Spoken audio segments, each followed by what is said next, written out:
La tarde de este 17 de mayo, Leonidas Issa, presidente de la Confederación de Nacionalidades Indígenas del Ecuador, CONAIE, convocó a una conferencia de prensa para referirse a la muerte cruzada decretada por el presidente Guillermo Lasso.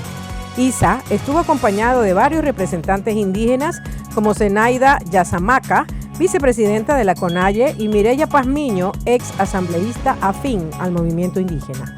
Durante su declaración, Issa instó a los pueblos y nacionalidades indígenas a mantener asambleas permanentes en sus territorios, pero no hizo un llamado a la acción de protesta social, como previamente había anunciado que haría en caso de que el presidente Lasso emitiera el decreto de muerte cruzada, mediante el cual ha disuelto la Asamblea Nacional. El expresidente de la Asamblea Nacional, Virgilio Saquicela, se pronunció tras 11 horas de conocerse que el presidente Guillermo Lasso firmó el decreto de muerte cruzada.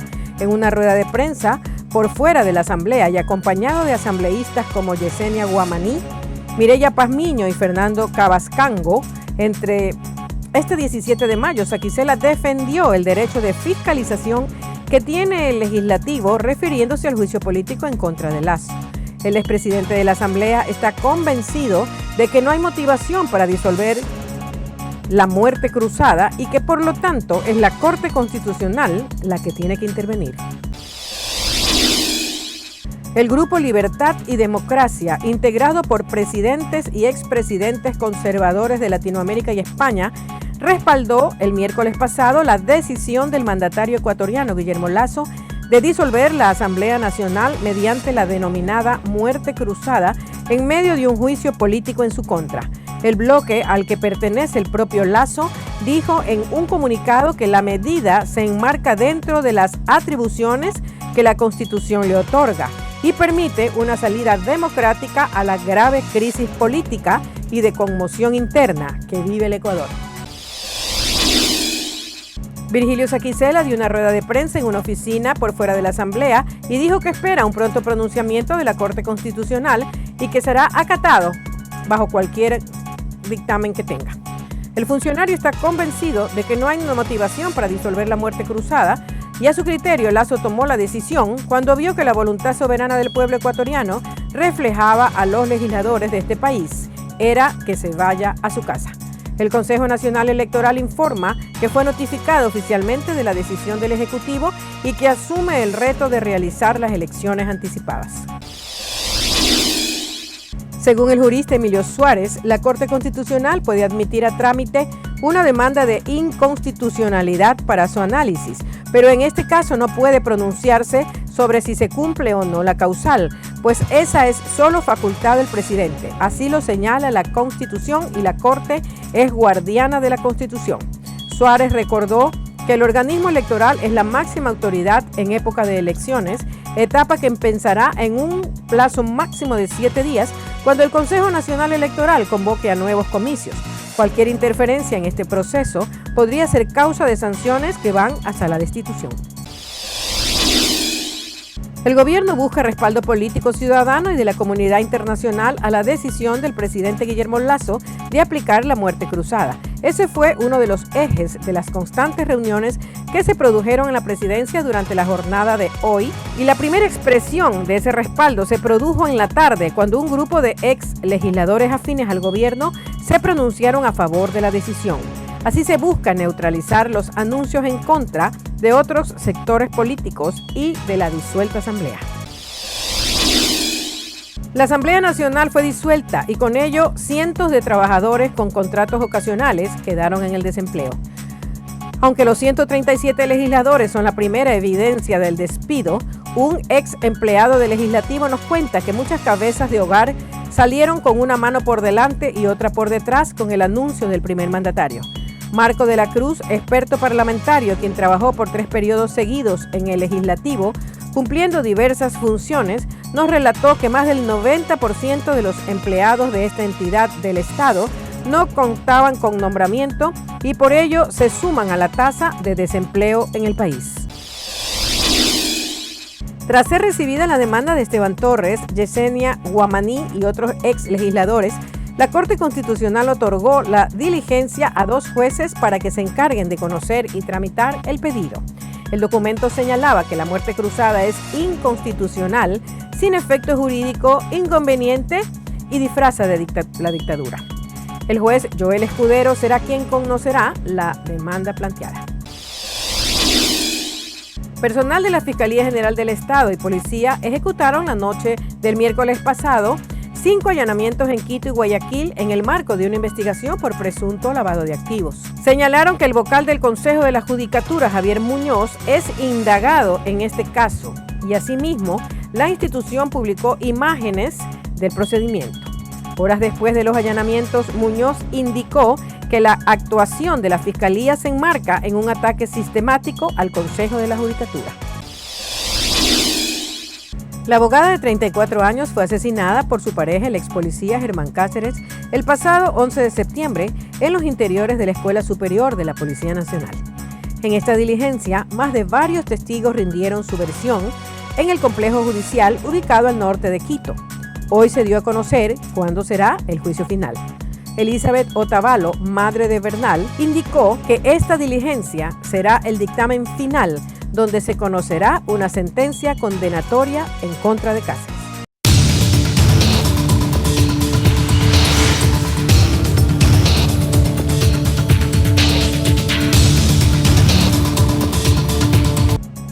El presidente del Ecuador, Guillermo Lasso, quien se enfrentaba a una inminente votación de juicio político, activó una cláusula constitucional sin precedentes para disolver el gobierno, invocando un procedimiento conocido como muerte cruzada. La medida disuelve la Asamblea Nacional liderada por la oposición y se convoca a elecciones anticipadas. Lasso está acusado de interferir en la negociación de un contrato de transporte marítimo relacionado con la exportación de productos derivados del petróleo. El mandatario ha negado todas las acusaciones y afirma que tienen motivaciones políticas. Todos los esfuerzos del Poder Legislativo están enfocados en desestabilizar al gobierno con un juicio político infundado. Lasso argumentó que su decisión es la forma de detener la confrontación política en el país. Sin embargo, la medida es políticamente tensa y podría provocar protestas en un país que ya enfrenta una frágil situación de seguridad. Las Fuerzas Armadas custodian la sede de la Asamblea Nacional y dijeron que acatarán la medida de Lasso. Debo señalar que estamos seguros que el país no aceptará ningún intento de alterar el orden constitucional a través de la violencia. El gabinete de Lasso apoya la decisión presidencial de convocar nuevas elecciones en alrededor de 6 meses. La oposición condenó duramente la medida, pero igual la acatará. Que es el pueblo ecuatoriano quien debe dirimir nuevamente democráticamente en las urnas quién quiere que sea su presidente de la República y quienes quieren que sean sus 137 legisladores. Según analistas, la disolución del Congreso proporciona estabilidad temporal al país, porque permite que Lasso apruebe leyes sin llegar a un punto muerto, pero también amenaza con socavar la democracia de esta nación. Estamos al tanto de la decisión de disolver la legislatura y apoyamos a las instituciones y procesos democráticos de Ecuador y respetamos la voluntad de Ecuador, la ciudadanía y el gobierno. Y en última instancia, instamos a todas las instituciones gubernamentales, la sociedad civil y los ciudadanos a garantizar que se lleven a cabo los procesos democráticos en beneficio del pueblo ecuatoriano. Continuaremos trabajando con el gobierno y el pueblo de Ecuador para abordar nuestros desafíos y objetivos compartidos. Un gusto saludarte, Yasmín. Efectivamente, el secuestro de 50 migrantes en Matehuala, estado de San Luis Potosí, encendió aún más las alarmas sobre la situación de miles de personas que atraviesan México a diario en su afán de llegar a Estados Unidos. Esta mañana, el presidente de México, Andrés Manuel López Obrador, dijo que la Guardia Nacional ya se encuentra en el lugar de los hechos. Ya se encontraron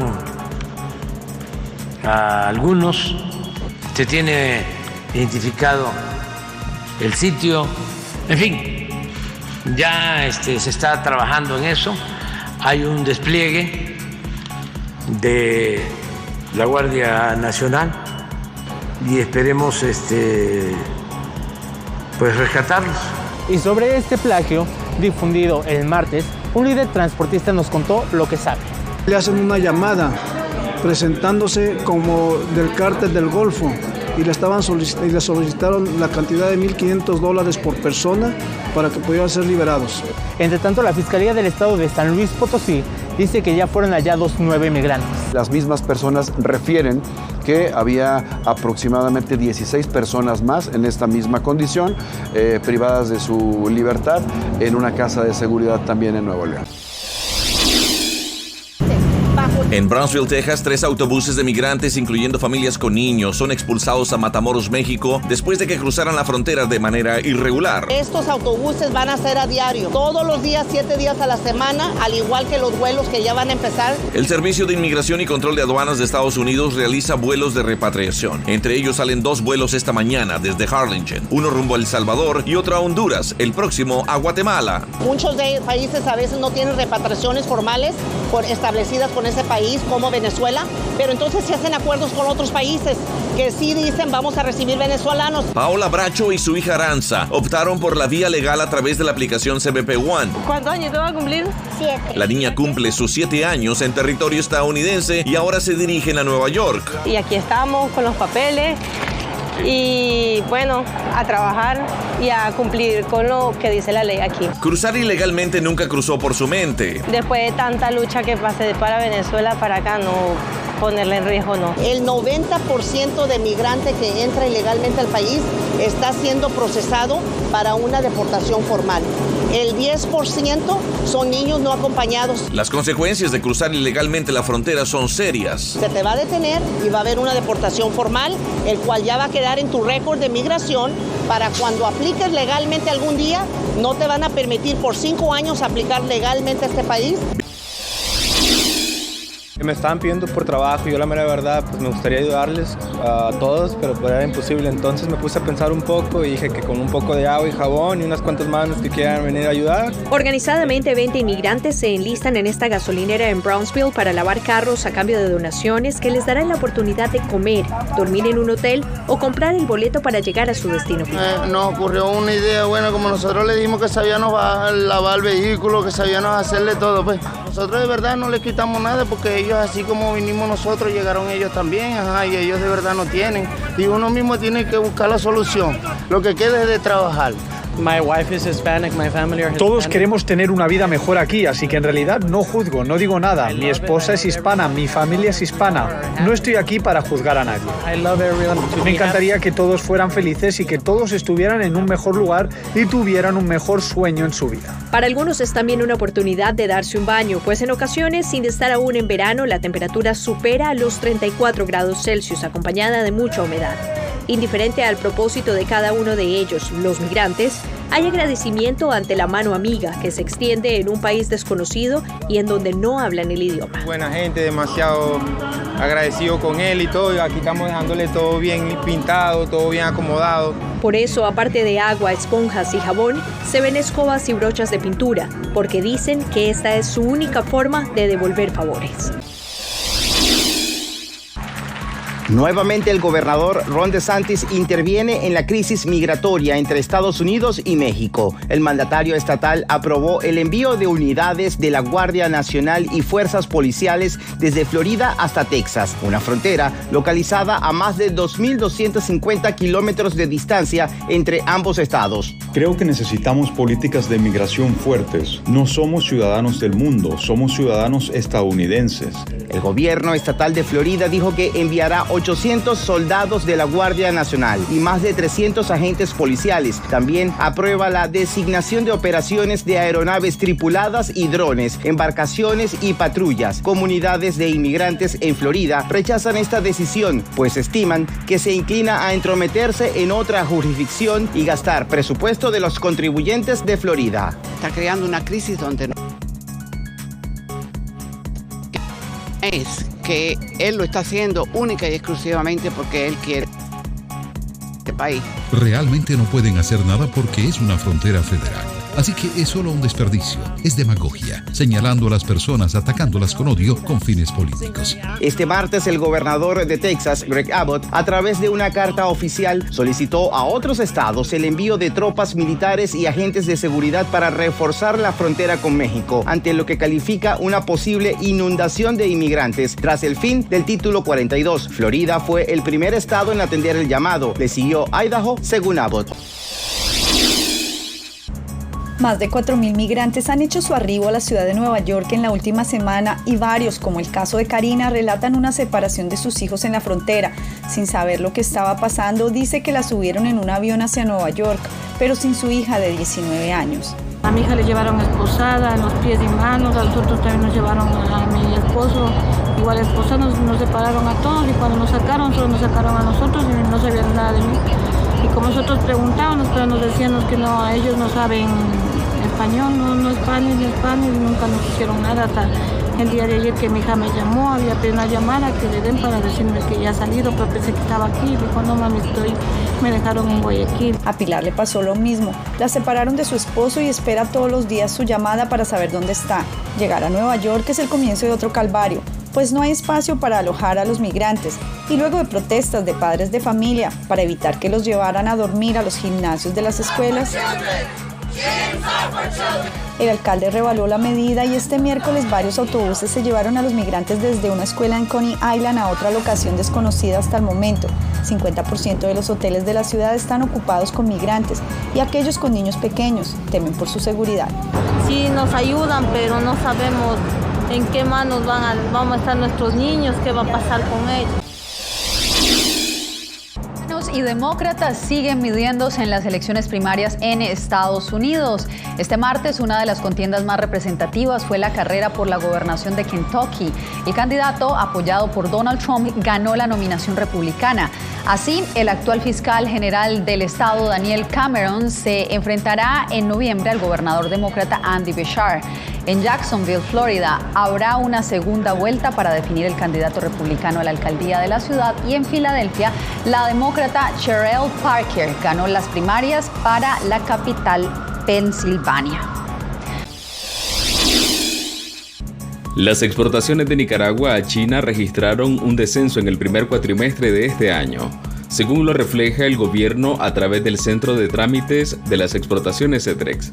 Según los datos oficiales, en los primeros 4 meses de 2023, las exportaciones fueron de un poco más de $5 millones, es decir, $157,000 menos con respecto al mismo periodo de 2022.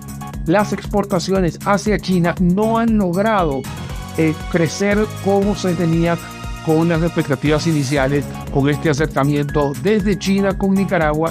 El economista Daniel Suchar explica que si bien es cierto que China es una potencia económica, hay un factor que limita el comercio con Nicaragua. Los productos nicaragüenses tienen que atravesar todo el Océano Pacífico y se le tiene que pegar un costo adicional que tiene que ver con el transporte y ya llegando a destino final los precios ya no logran ser tan competitivos.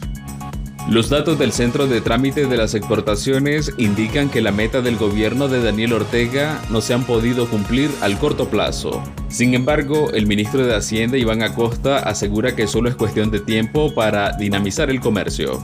Sí, China es un poco más lejos, pero tiene una gran oportunidad para producir más, acceder al mercado, producir más productos, diversificar la producción. Las aspiraciones del gobierno de Daniel Ortega es convertir a Pekín en el principal socio comercial del país.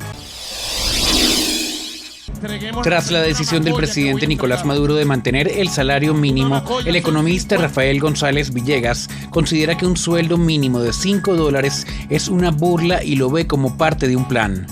Tratando de minimalizar el poder adquisitivo del venezolano para someterlo más con más fuerza. El dirigente sindical José Pérez consideró como insuficiente el incremento de otras remuneraciones distintas al salario, llamadas bono de alimentación y bono de guerra. Aumentó el bono de cestatique, el bono de guerra, pero igualmente eso no nos alcanza para nada. Maduro, quien se hace llamar presidente obrero, explicó su estrategia para remunerar a la clase trabajadora. Hasta que podamos tener la fortaleza financiera y dar un golpe definitivo en la recuperación del salario del trabajador venezolano. Cestatique $40 indexado y bono de guerra de $20 indexado, además del salario que los trabajadores ganan. Maduro decretó el último aumento salarial en mayo de 2022, cuando pasó de 7 a 130 bolívares. En ese momento equivalía a poco menos de $30, pero desde entonces la moneda venezolana se desvalorizó 82%. El príncipe Enrique y su esposa Meghan Markle dijeron que habían sido víctimas de una persecución que resultó en riesgo de múltiples choques que involucraron a otros conductores en las vías, peatones y 2 agentes de la policía de Nueva York. Calificaron al incidente como casi catastrófico. La denuncia evocó comparaciones con el accidente vial de 1997 en el que falleció la madre de Enrique, la princesa Diana. El duque y la duquesa de Sussex, que viajaban con la madre de Markle, Gloria Ragland, fueron perseguidos por fotógrafos al salir del Teatro Circle en Manhattan, donde la periodista Gloria Steinem entregó a Markle el premio a Mujer con Visión. El alcalde de Nueva York, Eric Adams, dijo a periodistas que aún no habían recibido un informe completo sobre lo ocurrido. Lo calificó de imprudente e irresponsable que alguien persiguiera a personas en vehículos en una ciudad densamente poblada. Dijo que 2 de nuestros agentes podrían haber resultado heridos.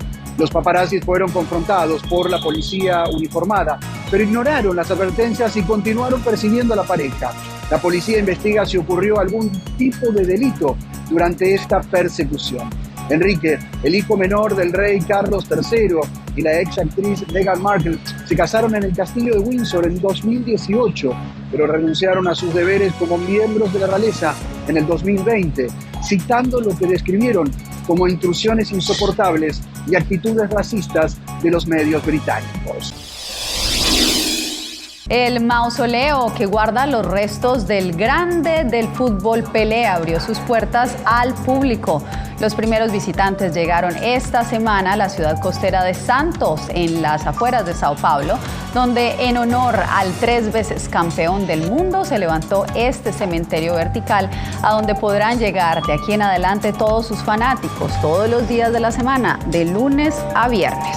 Con esta historia me despido de ustedes. Gracias por conectarse con nosotros en El Mundo al Día. Los espero nuevamente mañana para más información.